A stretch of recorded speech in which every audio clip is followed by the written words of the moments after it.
So guys lovely my face welcome my mini blog. দিনটা ছিল 1 জানুয়ারি আর বছরের প্রথম দিন, কিছু না একটু টুকিটাকি খেলে।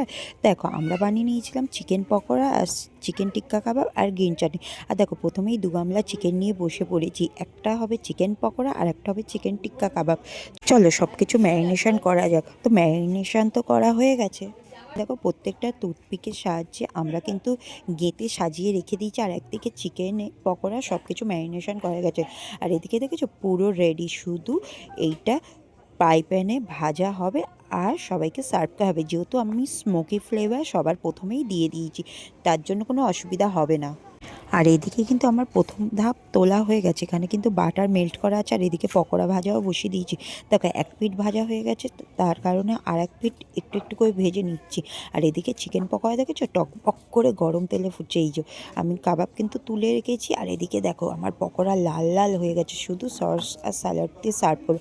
আর ওইদিকে তো গ্রিন চাটনি বানিয়েই রেখেছি। তোমাদের যদি রেসিপিটা দরকার লাগে অবশ্যই আমাকে কমেন্ট সেকশানে কমেন্ট করবে, আমি কিন্তু অবশ্যই তোমাদের রেসিপিটা দেবো। আর এদিকে দেখো প্রত্যেকটা কাবাবের ওপরে কিন্তু আমি বাটার মেল্ট করছি, কারণ এটা সম্পূর্ণ বাটার দিয়ে ভাজা হচ্ছে। যেহেতু আমি গ্যাসে পোড়াচ্ছি না, স্মোকি ফ্লেভার প্রথমেই দিয়ে দিয়েছি, সেই কারণে প্রত্যেকটা কাবাবের ওপর ডবল ডবল করে আমি কিন্তু পুরো ভালোভাবে বাটার মেল্ট করছি। আর দেখেছো পুরো একদম কিন্তু পোড়া পোড়া ভাব, পুরো যেমন রেস্টুরেন্ট স্টাইলের কাবাব আমি কিন্তু তৈরি করে নিচ্ছি।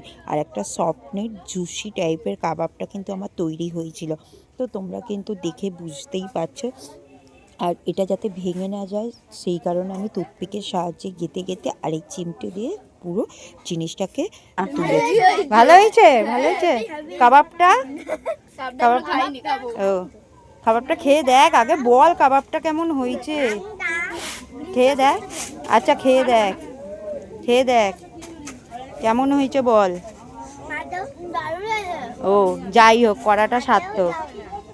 আর আমি কাবাব আর পকোড়া কেমন বানিয়েছি তোমরা তো রিভিউ দেখেই নিলে, ওরা অবশ্যই আমাকে রিভিউ দিয়ে দিয়েছে।